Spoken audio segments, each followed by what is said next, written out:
We'd like to thank our sponsors for today's event, Water Environment Services, as well as our media sponsor. What was known as Pamplin Media is now Oregon City News or Carpenter Media.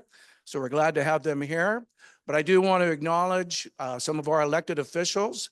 We'll start off with State Senator Mark Meek. But you got your mouthful there.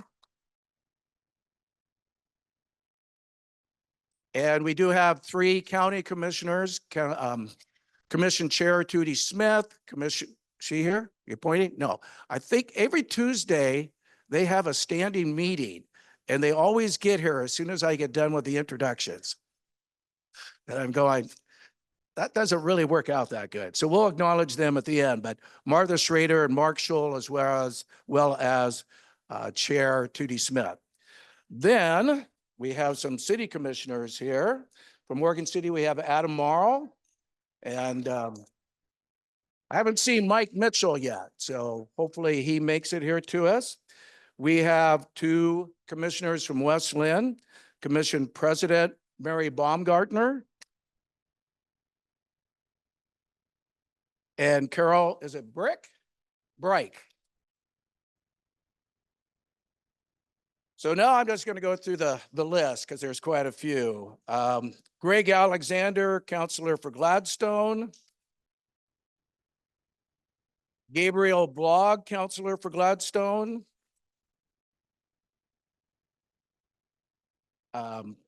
Tessa Donnell, Clackamas River Water. Sherry French with Clackamas River Water. Chris Hawes with the Clackamas Fire District.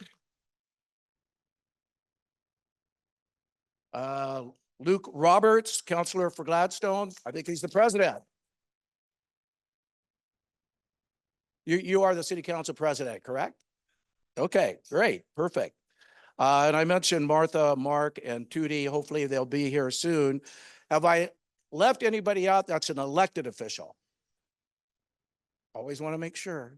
Okay, so we do have a couple candidates that are running for office in our attendance today. Christine Drazen, I saw you wandering around earlier. There you are. She's in the 39th district. And is it true you're running unopposed? But you still send me emails for money? I've tried to figure that one out. No. Next time. And Betty Mum is here running for Oregon City Commission. So again, have I left anybody out that's running for a position? Okay, we're good. All right, well, we're going to kick things off by bringing up Greg Geist, who runs the show there at Wes, to go ahead and say a few words, and then he'll introduce the moderator for the panelists. Greg? All right, thank you, Kent. And thank you all for being here. It's great to see so many elected officials out there. For those of you who don't know me, or maybe Wes, my name is Greg Geist. I'm the director of Clackamas Water Environment Services. If you live in the urbanized area of Clackamas County on this side of the Willamette, we take what goes down your toilets, your sinks, your showers, and we make clean water that we send back out to the Willamette River. We make electricity that we use to offset the power that we use at our facility, and we make a natural fertilizer that we send out to Eastern Oregon for agricultural uses. This is our 6th year of sponsoring this forum here at OCBA, and this year we're focused on drinking water, clean drinking water.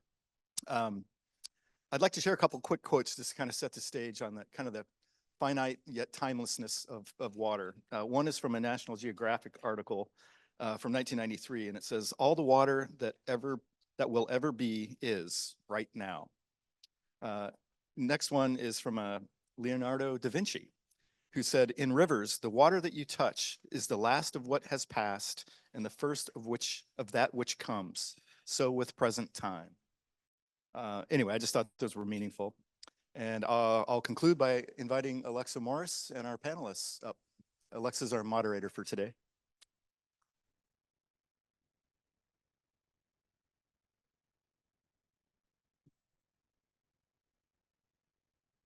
Hey, Matt, there's some audio coming out of here.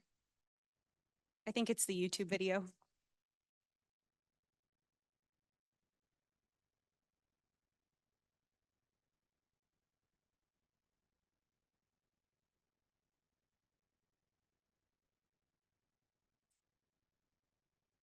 We don't want any feedback. Hello, my name is Alexa Morris. I lead utility relations at Clackamas Water Environment Services. I'm excited to be moderating today's panel.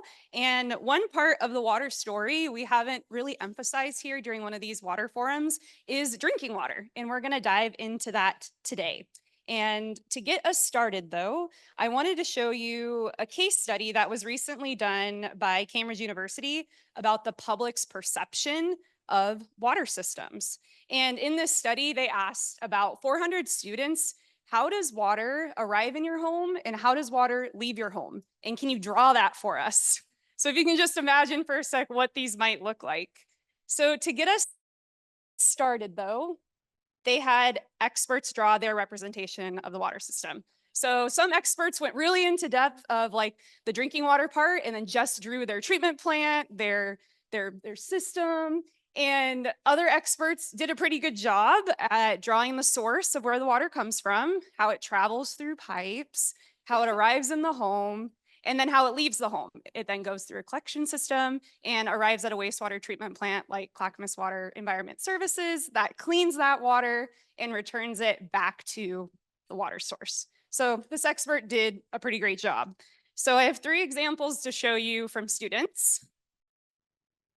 Student A showed a drinking water system components. You can see here, they pretty much got it all. For my perspective, it looks like they probably went on a treatment plant tour at some point during their education.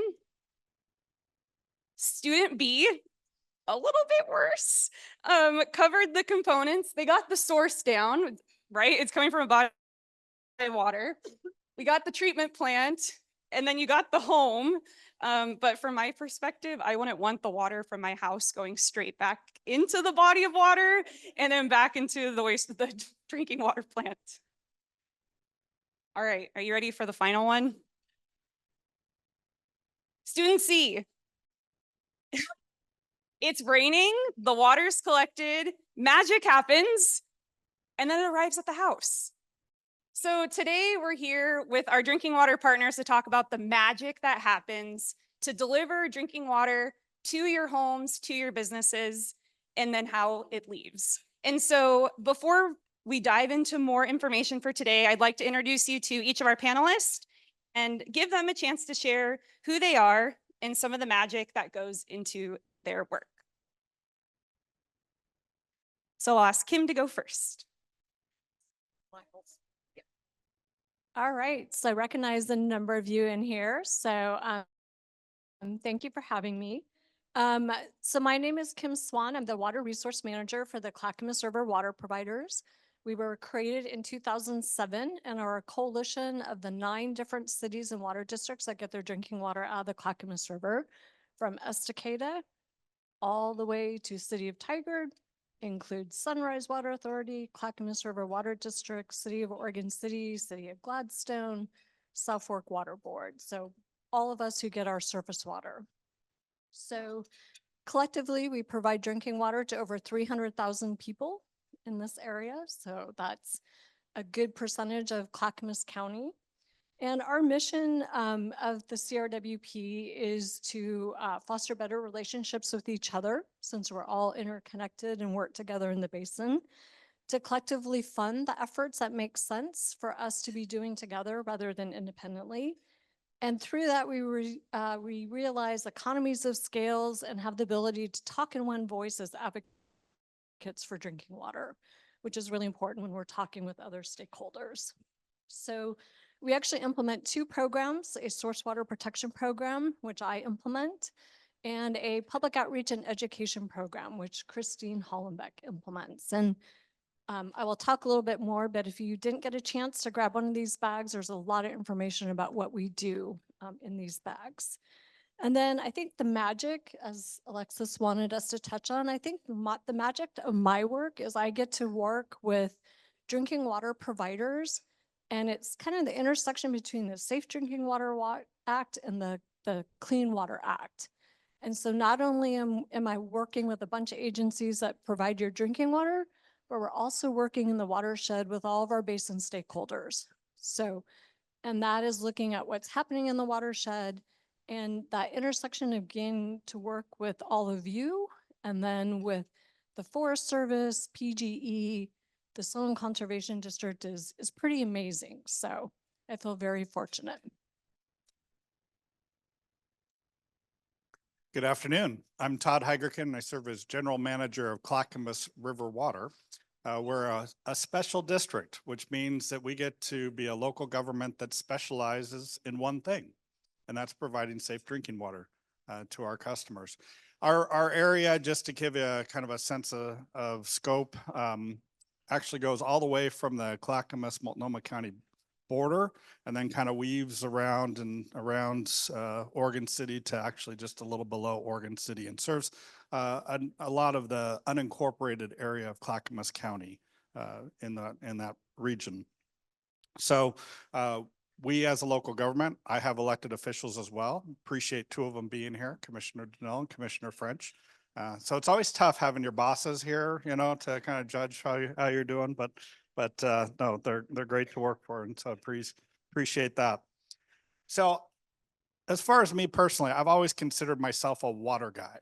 I've had an opportunity to work in the municipal end of water for, gosh, we're approaching 24 years now. And then I've actually had some time with the agricultural sector for about 8 years prior to that. And so water's just kind of always motivated me to and always piqued my interest. And so I appreciate the opportunity to talk about this topic today. And I love how this is set up with the magic of water. This is a great question. And so for me, I was thinking about that and the magic in my daily work. Really, I want to make sure I'm stressing the fact that it's working with a team of individuals, of people who are going to provide for the needs of our customers in all conditions. So think about things that we've experienced the last 5 years: heat domes, ice storms, wildfires, drought, floods. This goes on and on as far as we are a group of folks that want to make sure that we're meeting those needs in all of these different conditions 24/7, 365 days a year. And we want to do it with the goal of you never having to think about it. So we don't want you to, ice storm hits, we don't want you to think about your water supply. But we'll talk about that a little bit more. I think the magic is also with working with a team of people to provide a healthy product that helps us to support our public health. One of the things that we want to make sure that people have confidence in our water is that our customers, our businesses, our residents all have no qualms, or they're eager to drink our product. And they have no questions about that. So having that public safety component is critical. Well, also the magic is in working with a team of people to look at the future. How do we strategize? How do we plan? Recognizing the fact that we are built upon the successes of many investments that have been made in the past. And then lastly, the opportunity to work with a team of people to be problem solvers.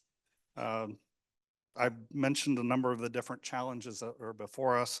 Obviously, there's regulatory issues, supply issues, public perception issues, costs, emergency preparedness, and so on and so forth. So we'll get a chance to touch on some of those more later today. And first off, if I don't get a chance, thank you so much to Oregon City Business Alliance and for Clackamas Water Environment Services for inviting us in and giving us this opportunity. Thank you.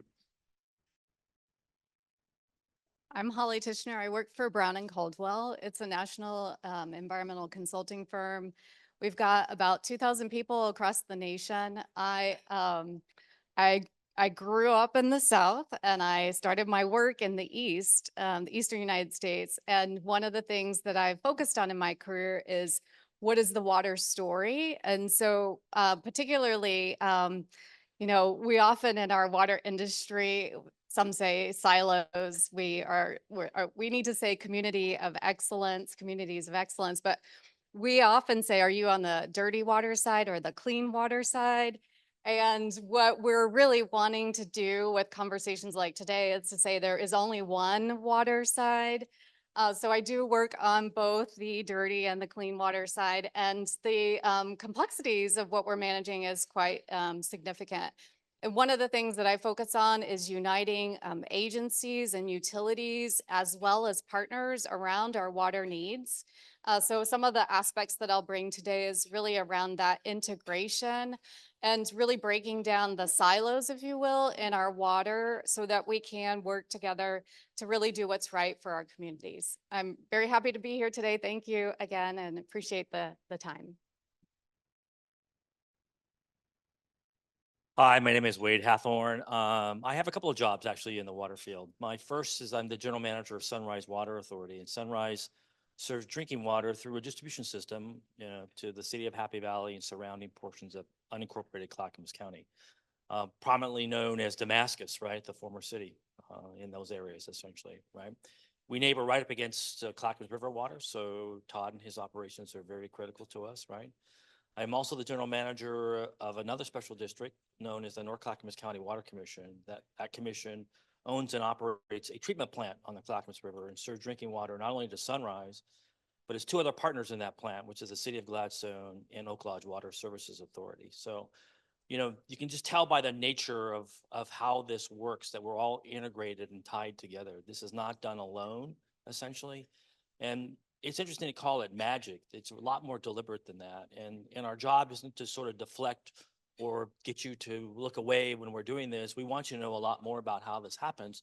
It's just that we're so good, and I'll just say that we're so good at what we do, you don't have to care about what we do, right? There's ice storms going on, there's wildfires happening all over the place, but you always get a drink of water, right? You can walk up, the fire hydrants continue to work, although we are concerned about the big earthquake when it comes and all the, how that's going to play out in the end, right? But we spend a lot of time thinking about you, all of you, every one of you, and about service to those homes and service to those facilities and services to those businesses. We understand how important it is for you to have clean, safe, and reliable, highly reliable drinking water to those facilities, essentially. And that is our mission. And we take great pride in doing it. And we take great pride in making sure that you don't even know about us, essentially, which is really kind of an amazing feat for us as part of that process. And it takes a team of people to do this. And it'll be interesting to have this conversation. If you've ever had an opportunity to go to one of our treatment plants on the lower Clackamas, we'll talk about these later on, you should go see how this really works sometime. You'll be fascinated as part of that process. So this will be quite a journey, as it always is for all of us, right? And thank you for the opportunity. I'd also like to give a shout out to all the public works people in the audience. I see Vance over here, Dana. That are all part of the magic of delivering reliable services to our communities. So to help us better understand the state of water, I prepared a series of questions for our panel today. And again, just a reminder, if you have questions that come up throughout the panel, please jot those down and Kent will help facilitate that afterwards so we can ask our panelists some questions. All right, so to start, as pipes, plants, pumps reach the end of their expected lifespan, they need to be upgraded, replaced, or fortified. Also, many water systems, including source water, are not equipped to meet the new demands they face today with growing populations, increased treatment requirements, and the impacts of climate change. What key issues do you, the utilities you're working with, and your partners face? Another way to think about this very long question is, what keeps you up at night?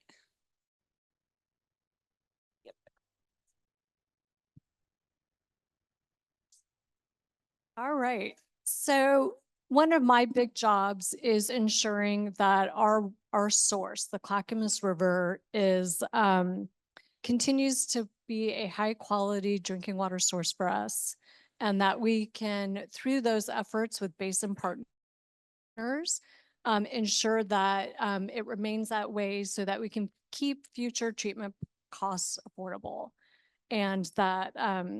and that we're also good stewards of the water. We're one of the biggest users in the basin, so we have a role to play in that. So I think the thing that keeps me up the most is understanding how climate change may affect the functions of our watershed in the future.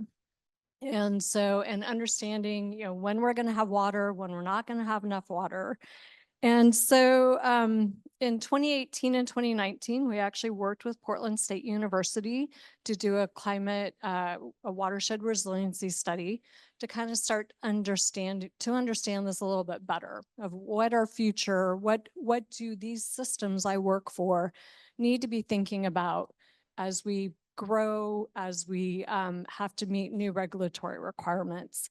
And so some of the things that we learned from that effort was, and it was to help us better understand, what are the changes in water temperature we might see?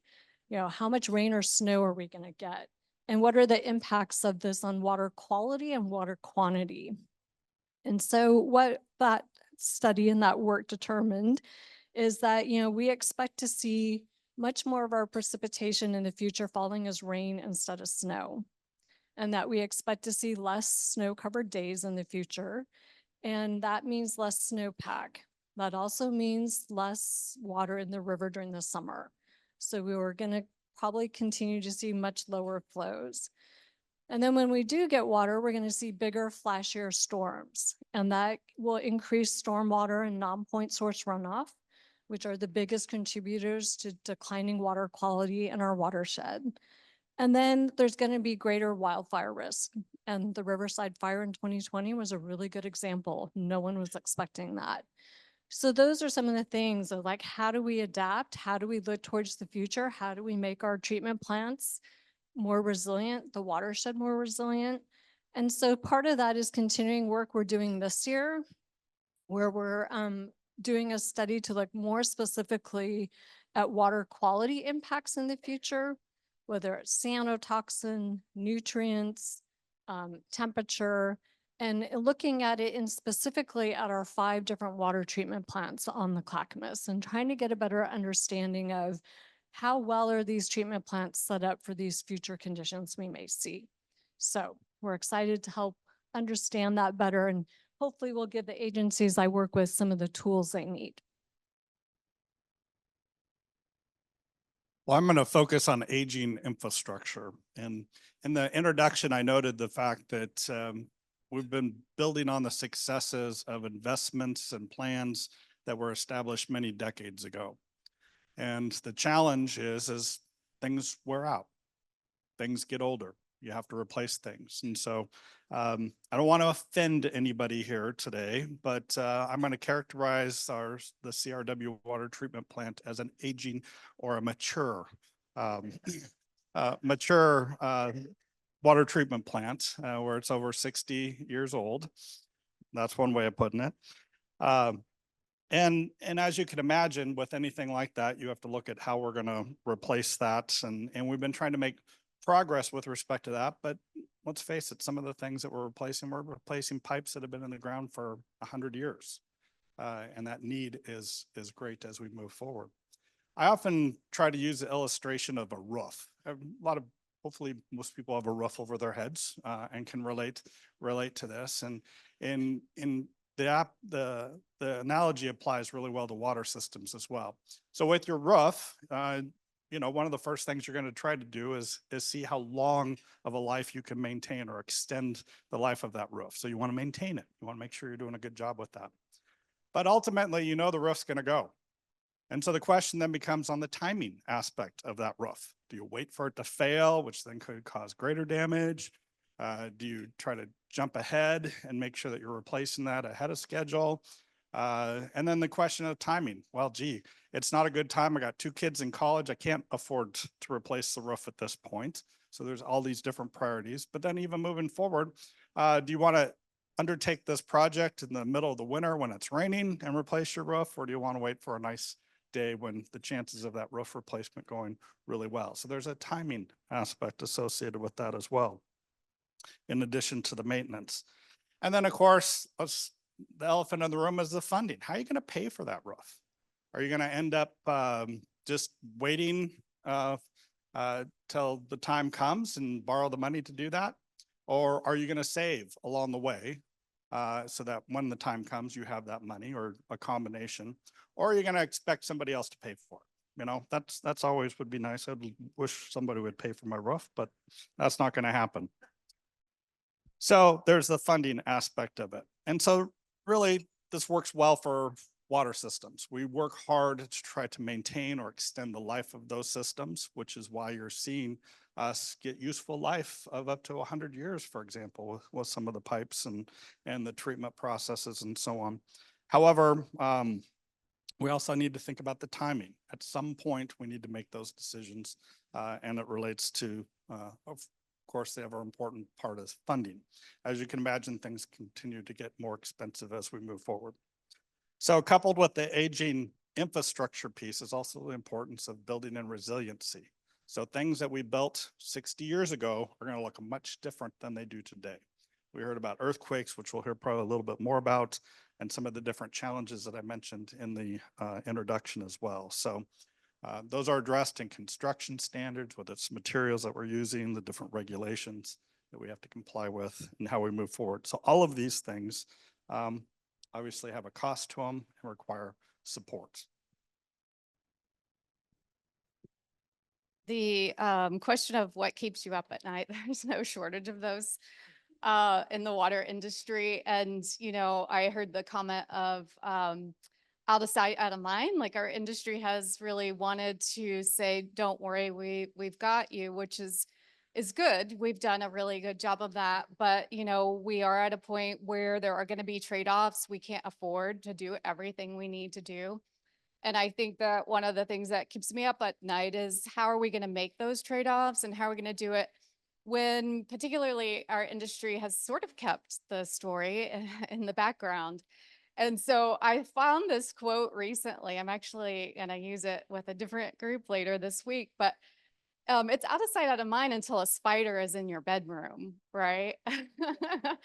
And climate change is our spider. Like we don't have the option now of really paying attention to what is the future telling us. The systems that Todd is talking about were built 50, 60 years ago, some cases 40 years ago, but we have to now just maintain those as well as consider the new norms and the pressures on those systems. So for me, being a communicator in this space, I think it's time that everyone sort of knows their water story and really understands what's going on, because we will have to make trade-offs.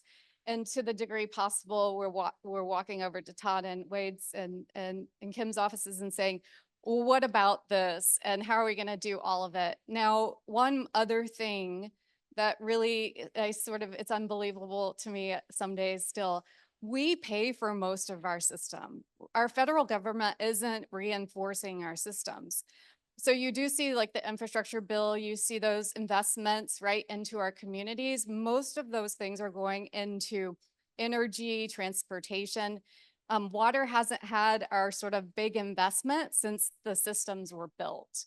And so we are in need of figuring out how do we do this affordably at the local level, but then how do we also get that federal support that we need for our communities to continue to afford the resiliency that we need in our systems. That keeps me up at night. I think the question is kind of baited a little bit, and asking somebody like me what keeps me up at night, that's an interesting question to ask. But I'll stick to some of the comments that were made by my colleagues up here around the issue with climate change and availability of water. First of all, many of you probably didn't know you drank the Clackamas River water, right? From water from the Clackamas River. A lot of you probably thought you got water from the Bull Run, okay? And that's what you hear about all the time, right? You hear about the Bull Run. The Bull Run doesn't serve any water to any of you, by the way. You don't drink any Bull Run water. You have none of it coming to your house. There's no way to get it to your house, by the way. It's okay. So you rely wholly on the Clackamas River as part of that process. So what's different about it? Well, they're both wet, right? And they're both relatively similarly clean in terms of it. When they come to your house, they're almost the same product when it comes to your house. But the one thing that's really unique about the Clackamas River, there are three major sources of water in the Portland metropolitan area. The Bull Run, which principally serves Portland and its wholesale customers, right? Then there's the Tualatin system that's over on the west side in Washington County, right? And then the Clackamas. What's unique about the Clackamas compared to the other two major basins? There's no real source of storage in the Clackamas Basin, okay? So it's a free run of the system. It relies wholly on the hydrology. That's a fancy word for saying snow and rain. And as Kim pointed out, the snow and rain patterns are changing dramatically. And what's happening is we're seeing the river flows change. And particularly the summers are getting longer and hotter and drier, which is not a good thing for the basin. And the snow is coming off of Mount Hood much earlier in the year. That's the only form of real storage in the Clackamas Basin, okay? So as we get to the late summertime period, particularly late in August and early September, around Labor Day is our critical period, we really start to ask our folks to become aware of outdoor use, and we'll talk about this much later on, right? About conserving water and reducing the demand, because it is not a fully abundant supply. And we have to manage those resources very carefully as we move particularly into the future and as climate affects the patterns of flow in the river. Thank you for sharing what keeps you up at night. I realize that's a far more intimate question, Wade, than it was intended to be. Power goes out, that keeps me up at night. Also, water fun fact, over nearly 300,000 people get their drinking water from the Clackamas River. All right, so we've talked about some issues now. There are a lot of issues, but we also have solutions as well. So our next question for the panel is, how are you, your organization, and your key partners working to address some of the issues that you just highlighted?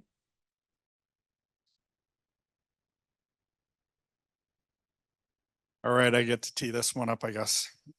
So the way I like to look at this is to break it down into kind of 4 areas or 4 pillars of providing safe drinking water. And actually, I like to add a 5th one, given some of the more recent challenges.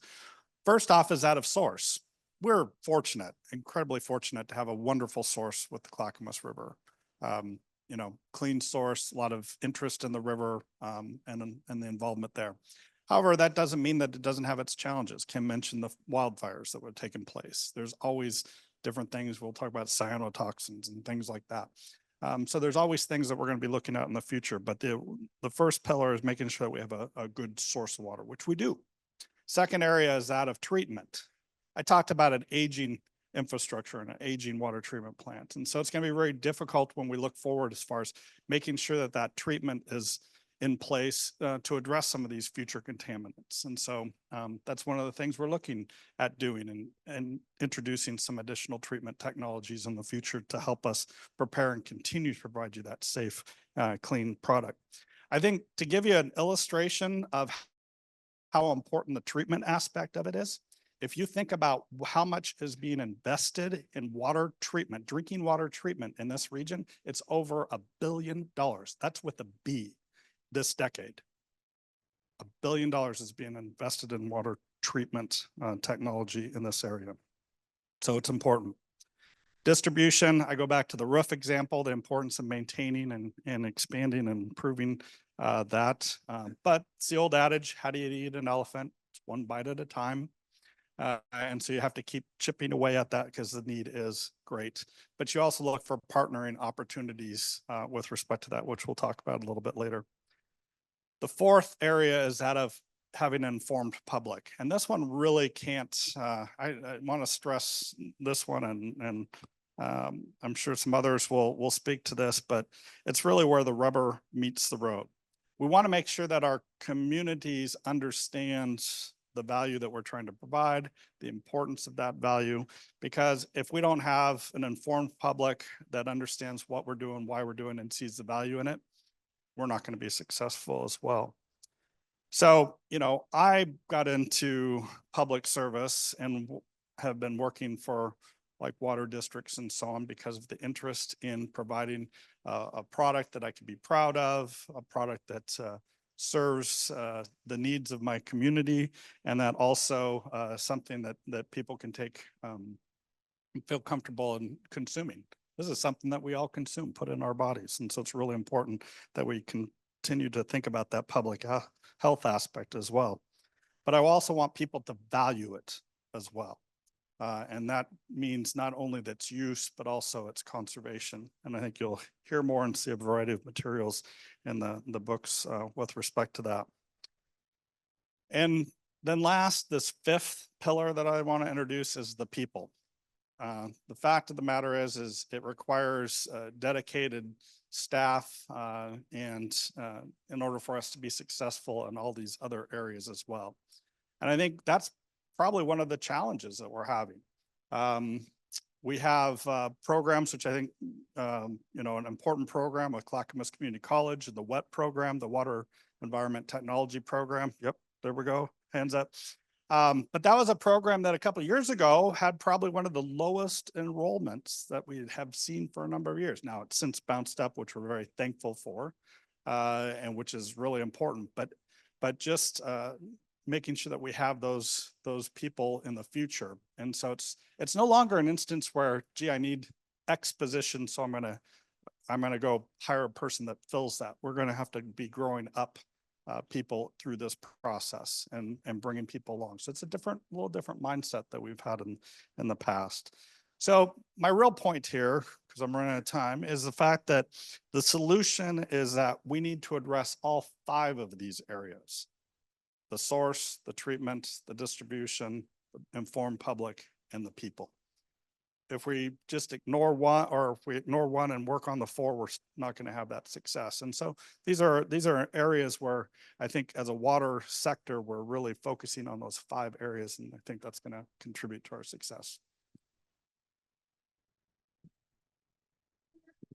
I'll make mine short. The scientific and technological advancements that have occurred in the last 10 to 20 years are pretty significant.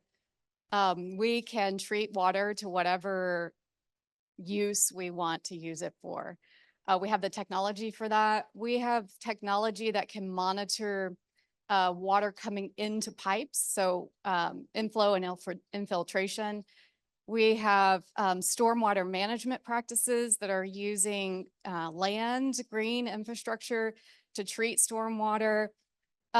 We think about like our first responders in our communities, and we rarely think about our water professionals as first responders. They are working so hard right now to look at what is the change to our water system, what is the change to our water quality, what is the change to our water supply. And there is magnificent, I couldn't describe all of them, but just complete innovations on things like in our wastewater process. There is a product that could potentially treat chemicals in our water, in our drinking water. So when we're looking at what is coming into our water is our truth teller. It tells us what we're doing well or not well, and how we make choices about what we do in our yards, what we buy, that sort of thing. And it picks up all of those signals. At the same time, we've got a workforce looking at how do we then change this, and the fascination is that we have resources on our wastewater side that are absolutely essential for our drinking water. And that is like the new discovery. I don't know how many years, but like it's been in the recent, 10 to 20 years. And we're just at the forefront of that. In fact, our regulations don't yet support a lot of the potential opportunities that we have. And one of our biggest constraints on how fast we go, I agree, the people is one of them. So are we bringing new people into the industry?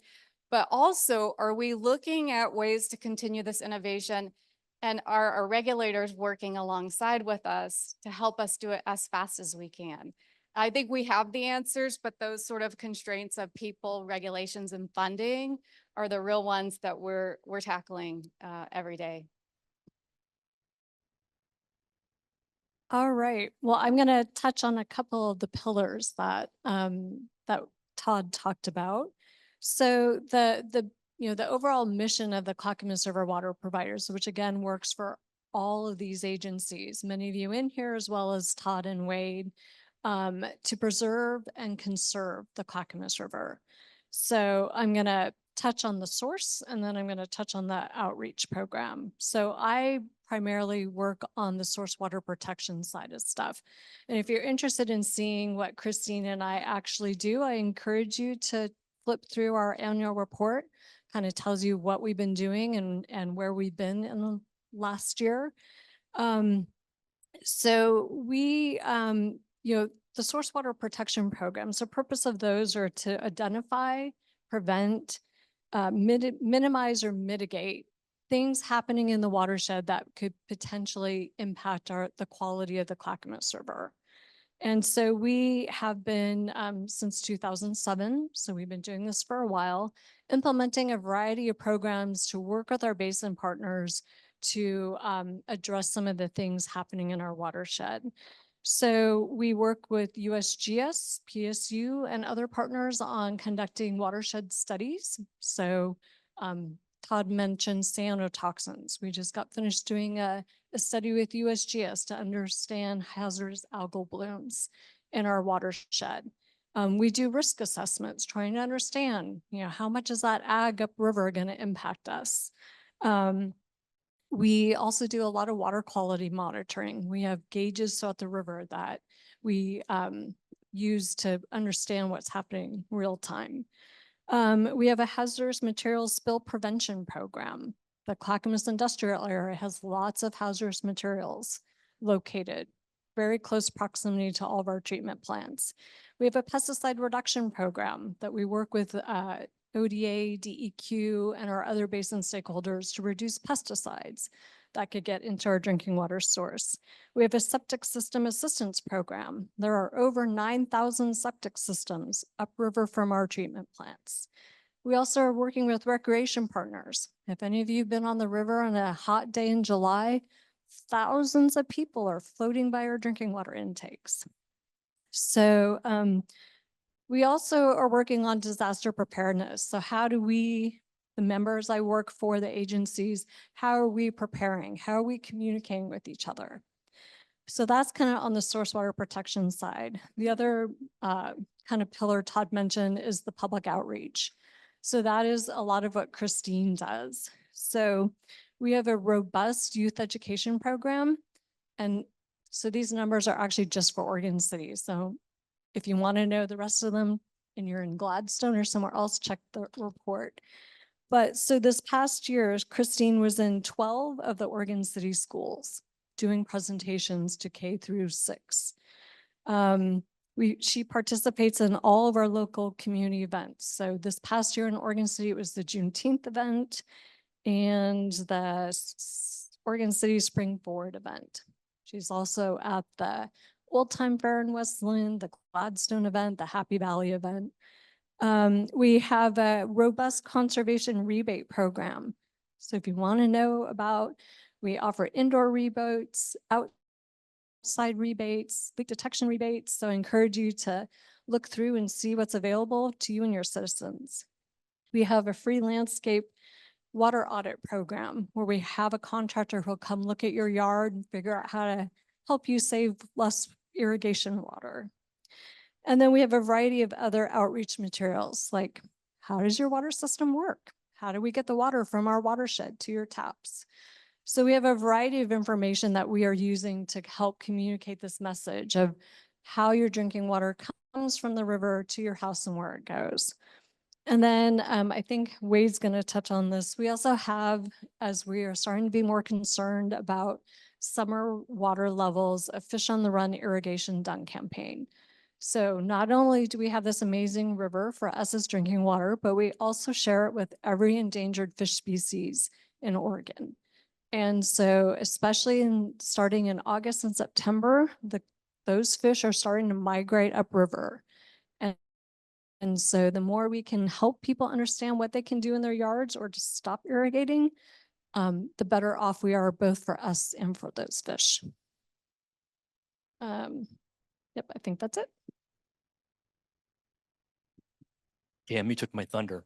Hey, so I was asked to talk about conservation and really, I think that the issue of conservation for us is an important message. And this is one of my favorite topics to talk about.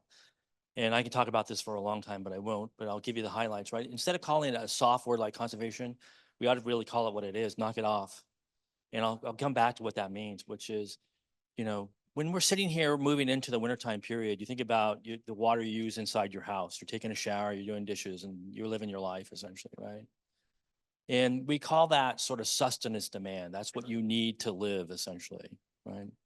And then the sun comes out in the springtime and it gets warm. And all of you have been tired of being stuck in your house in the dark days. And the first thing you want to do is do what? Turn on your lawn sprinkler, right? It's the first thing you do, right? Like, yeah, I got to get this baby going and I got to wash my car, right? Well, the demand, if you might know, goes from your indoor use to outdoor use by a factor of 5, right? That's how much water gets used outside of your home. Peak day demand in the summertime is about 5 times what you use in your home on an average basis during the wintertime. And that's really a big challenge for us. It causes all kinds of ancillary problems in terms of delivering water to you. But the most notable one is all the pipes and infrastructure have to be that much bigger just to put water to your house for you to put it on a lawn. And so if you want your water to be cheaper, stop watering your lawn. Knock it off. See, I mean, you're going to keep coming back to the same message, right? And I know that's a very harsh message to say, but I want it to resonate with you about the importance. When we talk about conservation, I think people get some kind of soft message about what we're really talking about. Because then the other ancillary message that Kim pointed out is that there are regulatory restrictions on the withdrawals in the Clackamas River late in the summer and early fall for anadromous fish passage. And we simply don't have infinite access to that river. And it's a critical period of time when the summer is now getting longer. It's extending into September and the growing period and people using water outside their house continues to extend. What we're seeing is just more water going outside of homes in this change of the environment that's happening. You can't drink it all. You can't take that many showers, but you use a lot of water outside your house. And we want to think about doing something really valuable to the environment and really valuable to you personally. Think about how you use that outdoor use. It can really change the system. Even a 20% reduction in that outdoor use can make a dramatic change what we have to do to serve it to you. But our goal is to try to get that thing down by 50% in the next 10 years. And that's a real challenge. But the way we have to start is start with outdoor use and principally goes on lawns. Okay, so think about it. Knock it off, right? Wade even ordered up rain today, so you don't have to water your lawn today because it's supposed to be raining. All right, so we've looked at what keeps you up at night. We've looked at some current solutions. So now it's time for us to look ahead to the future. So Holly has mentioned it, Greg mentioned it when he first came up. We have one water, right? We have to be good stewards of the one water that we have. And the one water integrated approach to water management, whether that's from the tap, your wastewater, are all interconnected, which is why this conversation is so important today. And even highlighting the education components too, you saw that from that study I shared at the beginning, only 7% of students had an accurate understanding of how water is delivered to their home and how it leaves its home. So partnerships of all kinds have a role to play in advancing sustainable water management in Clackamas County. Our final question for the panel before we move to questions from all of you. So if you have any questions that have come to mind during the panel, please write those down. Panel, how is your organization working to develop collaborative partnerships that help ensure a sustainable, clean water future?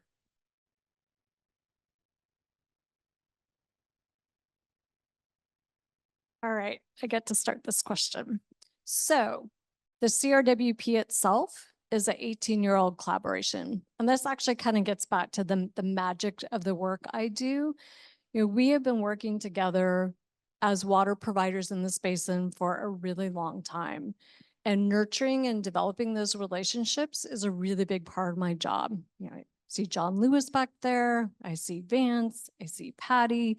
These are people that, are meeting with us regularly to talk about what we do independently and what we do together. And so that is pretty special and pretty amazing. And it doesn't just happen overnight. It takes lots of nurturing and care. And so, I think, and to be honest, a lot of other places in Oregon are looking at our model. We're not the only river with multiple cities or districts on it. And the way we have organized ourselves and the way we fund it and the way we do work is pretty unique. But we have a track record of it working really well to move the dial, both on the public outreach side, helping people understand where their water comes from. And to that Bull Run comment, when I first started working in this basin in the early 2000s, everyone thought their water came from the Bull Run. Today, with all the work we've been doing in our communities, most people actually do know it comes from the Clackamas. They may not quite understand how all of our water systems work, but they know that. So that is, a big piece, and being able to leverage the funding between all of us to get some of this work done is pretty special also. And then, of course, we couldn't do it without the collaboration and partnerships with some of our stakeholders, whether it's the county, Water Environment Services, the Soil and Conservation District, our Watershed Council. Those are key people in helping us get this information and these programs implemented and providing what we need to do and helping people understand more about their drinking water to begin with. And then we're also part of many other basin-wide partnerships. I think Clackamas County is pretty unique in the fact that we have a lot of collaborations in this basin that have been long-standing, whether it's the Clackamas Partnership, which is working with OWEB on funding fish restoration efforts, whether it's the Clean Rivers Coalition. So there's all sorts of ways that we are working together to support water and water resources.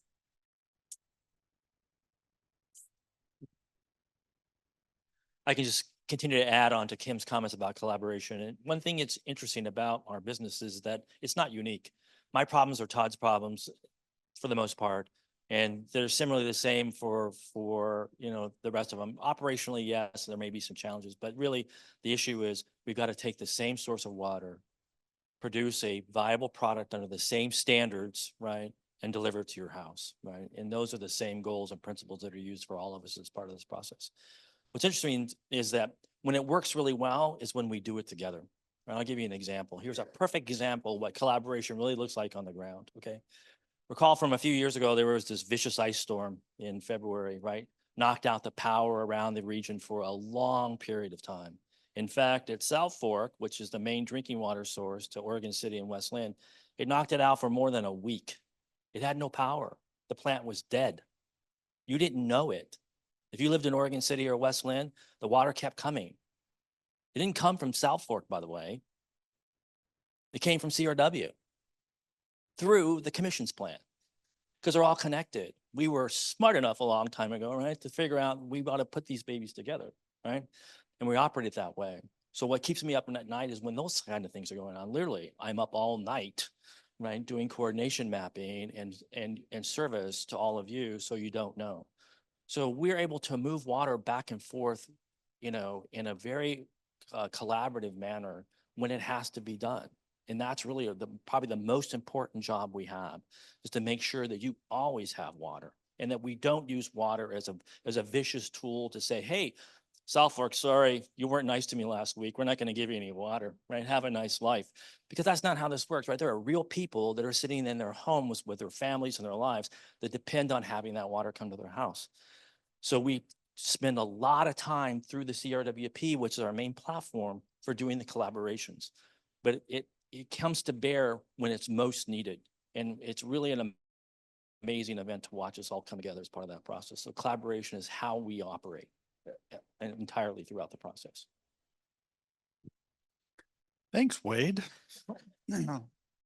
So I'm going to continue on with this theme because it really is our future. And it is really how I think it's a good example of how we are moving forward. You've all heard the acronym TEAM, TEAM, together, everyone achieves more. And it's no more true than in the world of water.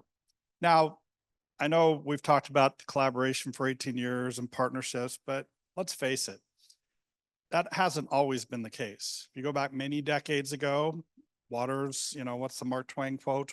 Whiskey's for drinking, water's for fighting. There was a lot of that goes on. I mean, there is 4 different drinking water intakes within a 2-mile stretch, roughly a 2-mile stretch of the Clackamas River. If you go around the country and talk to people about that, it's a little unusual. They ask about the cooperation.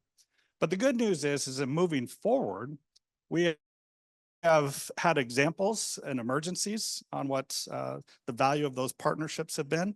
But I think it's also important to point out that we have an example here this last year that, again, it's one of these things that people are probably unaware of that this ever happened.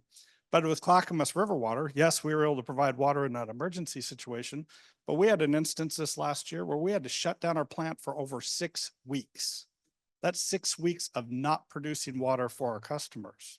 And we're successful because of these partnerships, because of the fact that we were able to rely on our partners with the North Clackamas County Water Commission and South Fork Water Board to serve that need to allow us to implement this rather extensive water treatment project. And again, it just shows that value, not only emergencies, but just in how we do our day-to-day and our operations. And we wouldn't have been able to do that project as quickly and as efficiently and as cost effective without those type of partnerships. And so I think it's just another example of how we're starting to look more into the future about how do we coordinate in those different areas? How do we serve the different areas of growth? I have the aging infrastructure. You have Wade that's dealing with significant growth issues. And so how can we help them be successful with their growth and addressing those needs? So we're trying to work on this more from a collective standpoint. And so I think our success in the future is to continue to look for these opportunities on how we can benefit everybody, because in the end, you're all our customers, and we need to make sure that our customers feel that we're being successful in fulfilling those missions. I'll just go back to the one water. Have you, if you've been to the new airport or the renovated Oregon airport, Portland airport, have you seen the new restroom area in the airport? Did you notice on the toilets in the new renovated area, it says non-potable water? And that was what I mentioned, that I lived, you know, in the South, Austin, Texas, Florida. We did not have the abundance of resources that we have here in Oregon. Now I know they're constrained, and we can only drink what we treat, right? Even though it rains a lot and we have the impression that we have abundant resources, we don't. Well, in the airport, it says non-potable water in the toilet, and that is because it is not drinking water. In our new renovated local airport, they are using reuse water in the toilets. And that is one of the things that collaboration opens up. And so for Clackamas West, they have a treated water resource that can be treated to drinking water standards. And Wade's got drinking water as well. Imagine the possibilities if we start to say, well, how do we then create another supply, you know, another drinking water supply, rather than putting that into the river? How do we store this for times of need? How can we store it? What is the potential for using these resources for energy and all sorts of things? And so the more we can get comfortable with that conversation that all water is one water, we are opening up possibilities that we haven't had in the past. Now, Oregon, we moved here. Like, if I play back the story of moving here, we moved here, and I live in Westland. So we moved here because of the water. You know, one of the things that we experienced was severe drought. You know, Wade's like, please don't water during the summer. But this is, for the most of the United States, this is really a very true reality. And so we do have a little buffer, if you will. We have supplies, we have the infrastructure, we have the partnerships, we are in a good place. But the rest of our country is not necessarily in that place. And so I think that one of the things we need to do is think about, we have the benefit of being proactive. We have the benefit of thinking about this differently. We're not so constrained that we're kind of pinched to only come up with certain solutions like fill the water supply gap. Like, some communities have major water supply gaps. We're not there. And so how do we then begin to look at the next 30, 40, 50 years and say, how do we then protect our community for the future? And let's kind of do away with some of these sort of perceptions that there is a, well, water for a certain purpose. There's not. And so this is the cool opportunity. You are business leaders. You are leaders in our community that help us get the story out. And I was really encouraged to be able to have this conversation today, because I feel like we're all partners in this journey. Thank you, Holly. And as we start looking to the future, I'm going to invite Greg back up. In making those connections, what would reuse look like, and what are some of those updates? Thank you. Can you hear me okay? So I just want to reiterate that we talked about partnerships, we talked about reuse, that WES is our mission, or our vision literally is to be a collaborative partner for a clean water future. And so we are, rest assured, working in concert with well, another thing I learned today is I'm a dirty water guy. They don't say that to my face, but we are partners nonetheless. One of the ways that we're doing, 30, 40, 50 years down the road, I don't see this community putting beautiful Clackamas River drinking water on our lawns. We recently at WES got a grant to look at, anybody who's been to our facility knows that we make beautiful water that we send out to the Willamette, especially with our membrane bioreactor. That water is perfectly suitable for flushing toilets and watering lawns and things like that. That is our future, and we're looking into it. The other thing I wanted to point out, this is a Carly Creek project. You can see before, this was a piece of property along the Clackamas River that was farmed for about 100 years. In the process of that, they had essentially put Carly Creek in a ditch. Upstream of this area is the Clackamas industrial area. That was developed in a time where there were really no stormwater regulations in place. And so all that stormwater from those industrial facilities was piped directly into what essentially was a ditch that went into the Clackamas River.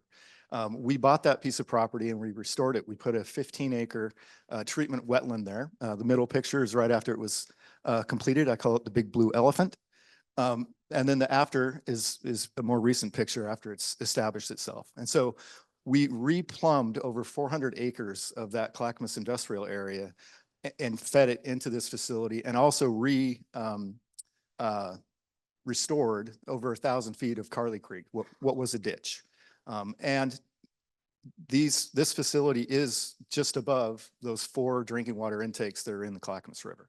So it really does make a difference. And just shortly after that facility was constructed, there was a terrible fire and firefighting foam and chemical release in the Clackamas industrial area that did not reach the Clackamas River because of this facility. So we are working in concert. We are working together. I don't mind being a dirty water guy.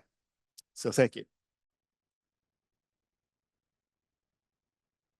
Thank you, Greg. And I'll invite Kent up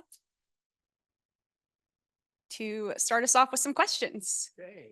Alexis, thank you very much. Greg, appreciate your comments. And I want to thank each and every one of the panelists. You brought a tremendous amount of information and different perspectives on a lot of the challenges, but also on a lot of the successes that we're experiencing here. And I agree with you. There are studies been shown companies are leaving other parts of the United States and coming to the Northwest and parts of British Columbia because they know water will most likely always be available. Just the nature of our storms that come in off the Pacific Ocean and then hit the Rocky Mountains and they drop it as snow. And then you get the plains. But anyway, we do have a lot of questions. I want to thank all of our attendees for submitting questions. I'm going to try to categorize some of them that are similar so that we don't read every single card, because we do have a lot of questions, but a lot of the topics are very similar. You mentioned right now, WES and Clackamas River water is dependent mostly on rainfall and snowpack to go ahead and provide the flows that are necessary for year-round use. Has there been any really deep analysis as to how you could do in-ground storage during the winter time and then pull that back out in the summertime, or drill backup wells in areas that are watersheds? And where would those places be located to be most cost effective? The answer is yes. Thank you. You're very welcome. Yeah, there you go.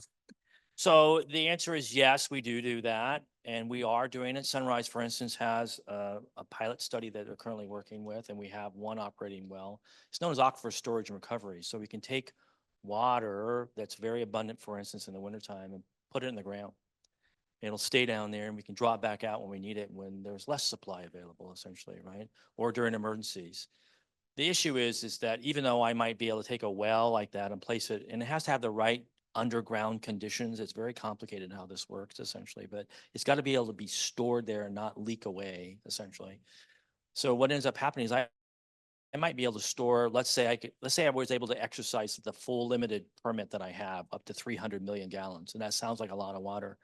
But in the summertime, if all the Clackamas people are using on average in the summer, something on the order of 35 million gallons a day or more, or 50 million gallons a day, that 700 million gallons or 300 million gallons doesn't go very long, right? So it can only supply then limited portions of it. But yes, it is one of the strategies we're working on. And what's beautiful about that is we would hope to be able to change the rules because it's currently not allowed by law. We'd like to take some of Wes's clean water, right, and put it in one of those wells, okay? And that would be the most effective use of this collaboration we've been talking about. But we have to change the rules about that. And the reason they can't do that is because of a secondary effluent from a plant, even though it's tertiary treated actually at West, right, still doesn't have the legal right to be drank directly in the state of Oregon as part of that process. So we need to change some philosophies socially and legally in order to allow it to become the most effective means for us to do that in the future. But yes, the answer is we are working towards that directly. All right, great. Please discuss the impacts of plastics in our water, especially microfibers. There's been a lot of news about that recently, about how much plastics are appearing in our drinking water. Yes, so I get these kind of questions on a pretty regular basis, and we did work with PSU a couple years ago to look at microplastics. They looked both at Johnson Creek, which is a little bit north of us that goes into the Willamette and the Clackamas, and trying to understand, do we have microplastics? What are the sources? And, ultimately, yes, they're everywhere. It's also one of those things that it's not currently regulated for drinking water. So I got a question last spring, what are you doing about this? And I was like, at this point, there isn't a whole lot. Our treatment technologies, we don't have rules or regulations. We have new rules and new things like PFAS that we're now concerned about. So it's one of those kind of unregulated contaminants. And so we're tracking it. We're trying to understand what it is so we can build those partnerships with agencies like the college who can study it more and help us understand the sources, or look at ways to work with our watershed partners to potentially remove it or filter it out before it got to our treatment plants. So not a very satisfying answer, but yes, we know it's out there.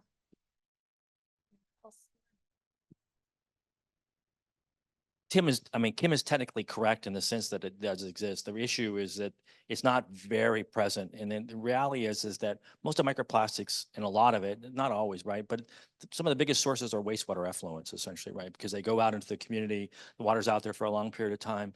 Lots of consumer products go into the toilet, go into a sink, and ultimately end up at Greg's treatment plant and ultimately into the effluent that goes out and is part of that process.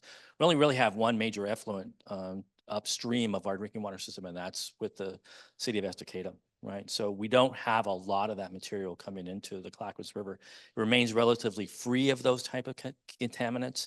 We're lucky because of that, and it's really kind of one of the major issues that we are dealing with over on the source water protection side. All right, thank you. How do you factor in fish and wildlife issues in your long-term plans for water use and storage? And in addition, is the Clackamas affected by water withdrawals as administered by the state water master?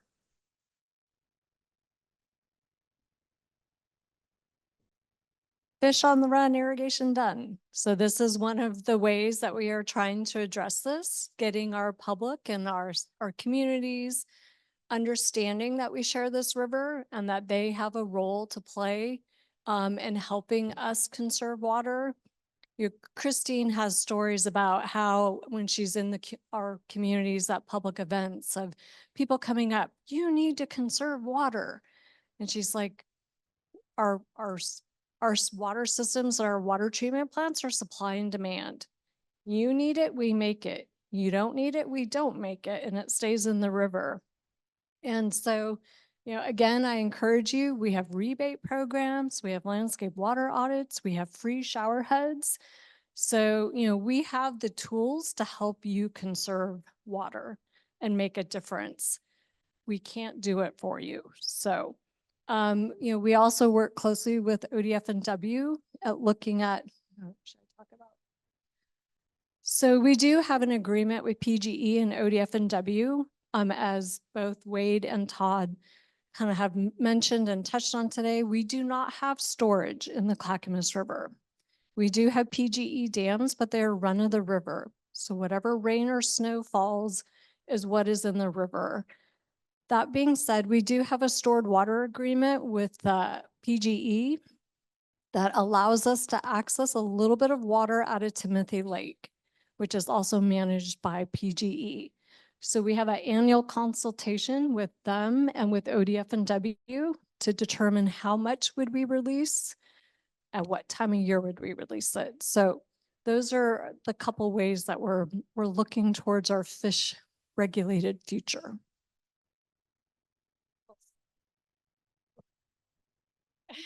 All right, we're going to move along to the next question here. What are, and kind of along those same lines, what are the impacts on water quality from the U.S. Forest Service and Oregon Department of Forestry using tons of fire retardants to put out forest fires, wildfires? All right, source water protection.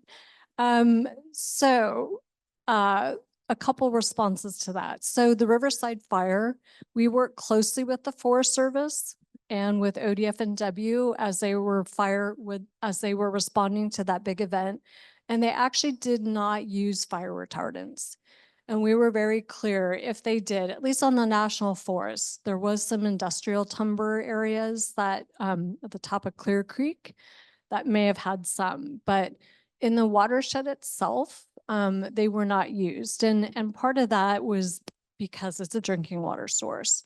And so understanding and having that communication with the Forest Service and their fire teams that are responding, and if they had, they would have sent us all the information on what chemicals, and typically it's like a fertilizer. So we would have expected higher nutrient loads or larger blue-green algae blooms the following summer as a result of that, which we did not. And we did a couple years of post-fire water quality sampling and really didn't see much. And, like dams or not, they tend to be really good sedimentation collectors. So, if there were a few small landslides and some of the fire burn impacts, we really didn't see that here at the bottom of the river. Okay, kind of going in another direction here. As much growth as Happy Valley is incurring right now, what will the cost be for Sunrise to build infrastructure if current use patterns continue? And on top of that, it's kind of a mixed bag here. All new development has the homes being squeezed closer and closer and closer together. The good news is they have less lawns to irrigate. The bad news is they have huge amounts of impervious surface in driveways, roofs, sidewalks, curbs, gutters, but most importantly, asphalt streets. So that requires a lot of pipe. It requires a lot of stormwater detention facilities to go ahead and filter out all those sediments before it's, dumped into a riparian corridor. How do you plan for how much infrastructure you need to be able to treat this increased growth? I think you answered the question, sort of. Lots of money. Yeah, unfortunately, it's a lot of money. Remember I told you about knock it off? Because that's not happening, it costs a lot more money. And so we have to build a lot of extra, what happens when the growth is happening, right? You can imagine the infrastructure has to be extended. So there's just more pipes, more pump stations, and more reservoirs in order to make that service happen, right? And of course, that stuff isn't getting any cheaper anytime, as part of this process. And we've seen quite a dramatic escalation in construction costs, certainly post-COVID, as part of that process. And so the answer to your question is just in order to serve future growth in the city of Happy Valley will be hundreds of millions of dollars, okay, in order to make that happen. It can be mitigated by what I talked about by reducing the demand, right? As part of that process. So it's all kind of a collaboration in that. Yes, lot sizes are getting smaller, right? And we're seeing some effect of that. We're not seeing the peak of demand actually climb as much as we see the overall demand of water because of the sheer number of houses that are going in as part of that process, right?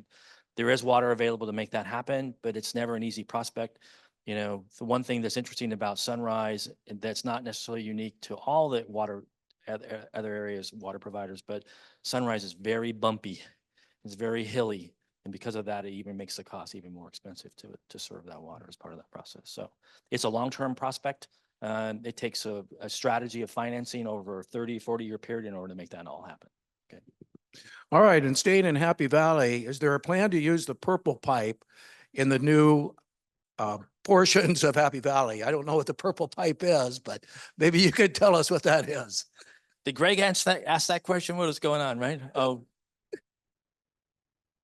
So as Greg mentioned, you know, the future of water will, and as Holly pointed out, the future of water will integrate wastewater effluent with drinking water strategies, essentially, right? You know, this is not uncommon in the state of California, right? There are numerous places in Southern California which are relying on, you know, recycled wastewater effluent in a system that allows them to expand their drinking water opportunities, essentially. That will be a long-term strategy in Oregon as well, and it will come to bear itself in Happy Valley.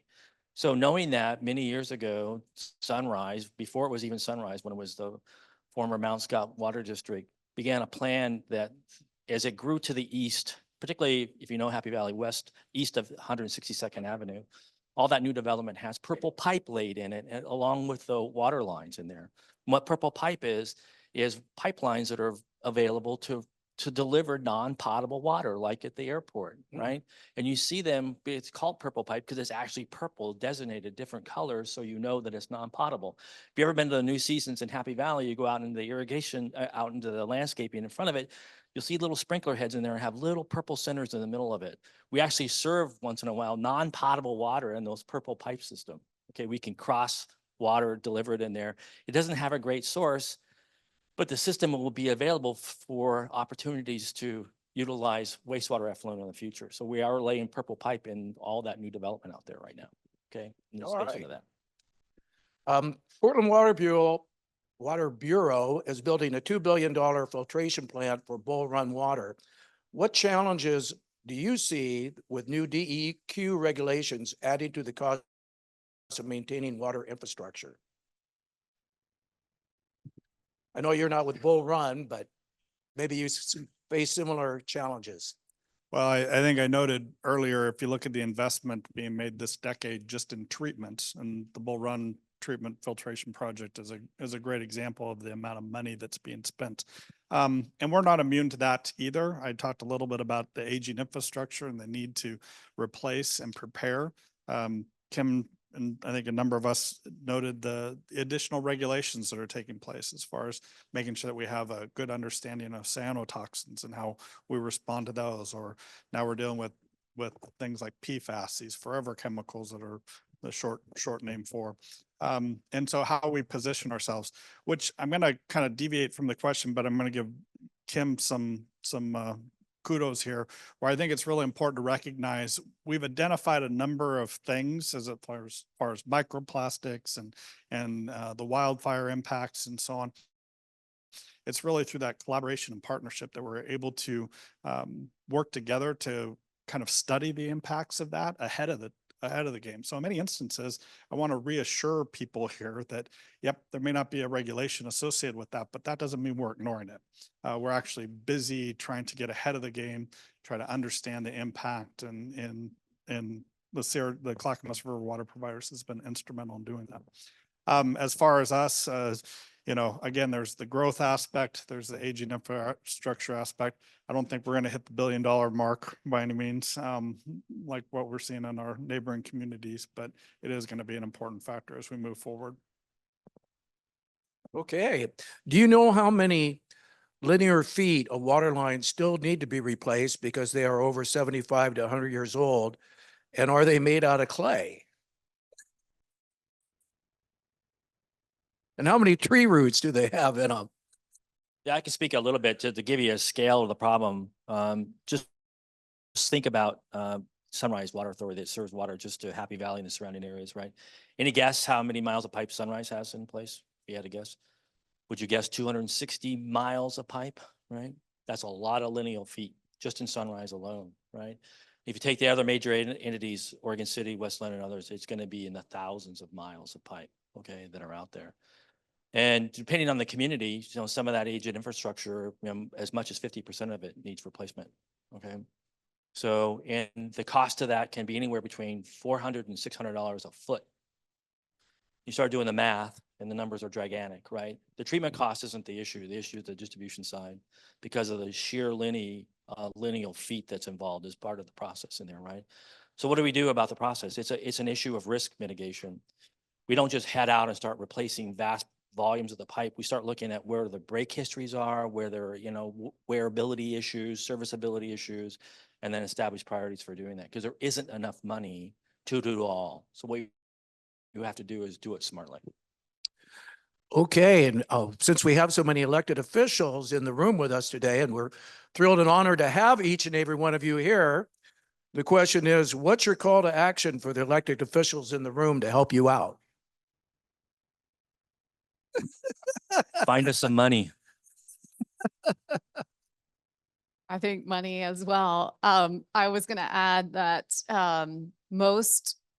there's more than 60% of our utilities that now have asset management systems. And so these are very sophisticated systems that alert you to like, this is next. So we are getting more progressive in planning that, but rate modeling is also a very big thing.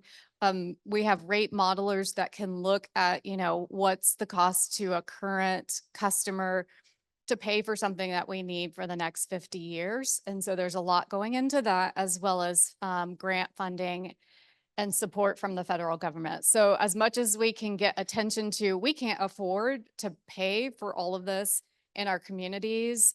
How do we do that collectively, and how do we do that smartly? That is what we need help with. Yeah, I think the challenge is just, we've talked about being advocates, making sure that people understand the value that we provide and the importance of supporting that. And so obviously elected officials are a key component of that. We can't be successful unless we have the support of our elected officials and those around us in order to move forward. Some of these are going to be tough decisions and they're not popular, but like I said at the beginning of the introduction, we're benefiting today from decisions that were made decades ago and investments that were made decades ago. And so it'd be unfortunate if we didn't continue to build on those successes. I think we have lots of opportunities in the future, whether it's gray water reuse at the residential level, water reuse. Some of that technology and those options, the permitting process at the state level and the local level just isn't feasible for the local person. So, helping with, making those regulations more streamlined and more accessible to our local citizens, I think is one thing. And there was something else and I can't think of what it was now, but I do think that, we have opportunities that just aren't very workable. So it's kind of looking to the future and all these opportunities that are intersecting and making them easier to implement. So. I just have a really quick comment about Todd's statement here earlier, and that's really true. I mean, we don't expect politicians in the political environment to solve our problems for us. They have lots of problems that they face, but some of them way more important than ours, right? Drug addiction, other problems that they face, having to deal with the community, homelessness and all that stuff, right? But we do expect you to understand what we're trying to do. We appreciate when you listen, and that's really valuable for us, right? Because that common understanding really helps us carry out our mission and purpose, because you get an opportunity to help us decide how we do all that together, right? Okay, I think we're going to wrap it up with that. Again, I thank each and every one of the panelists for not only your presentations today, but for responding to all the questions we had from our attendees. It is 1 o'clock. So just want to again thank each and every one of you for coming. There was a lot of amazing facts that were shared, but I'm very hopeful that the collaborative efforts of everyone in this room and others outside this room, when put together, can find solutions. That's what we do here. We find solutions. So next month, our topic is going to be something that I think you'll be excited about. Can we afford our parents anymore? Now, you may wonder, what the world is he talking about? But last year, we did a forum on what was called the Silver Tsunami, and it had to deal with the cost of healthcare, maintaining the quality of life for our family members as they age in place or they're moved to facilities. How do we afford that? I just put my mother-in-law into a facility out in Happy Valley called the Springs. We're probably going to get her into assisted living as soon as possible, but in order to get to assisted living, she had to go into senior independent living first. Not cheap. I can guarantee you that, not cheap, but there's very few options. So hopefully you can come to that forum. Again, it'll be on the third Tuesday because of Thanksgiving. So we want to make that note on your calendar.